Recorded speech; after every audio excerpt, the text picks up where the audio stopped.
আমাদের হঠাৎ করে প্ল্যান হলো মালদা যাব, কিন্তু ট্রেনের কোনো টিকিটই অ্যাভেলেবল ছিল না।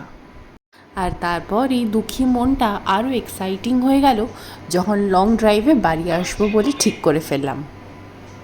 এখানকার কালী পুজো বেশ জমজমাট, 15 দিনের মেলা হয়।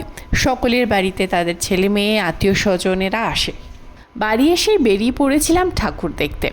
এটা হচ্ছে বুলবুলচণ্ডীর বাজার কালীমা, তোমরা হয়তো অনেকেই জানবে।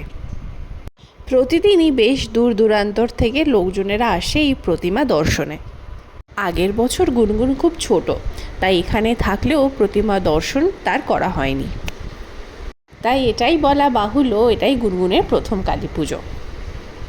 আর এই সেই বাজার কালীমা, যার উচ্চতা 42 ফুট। তোমরা কারা এবছর প্রতিমা দর্শনে এসেছিলে জানিও।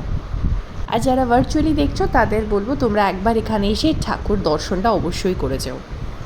মেলা ঘোরার ভিডিও নিয়ে তাড়াতাড়ি ফিরবো। বাই।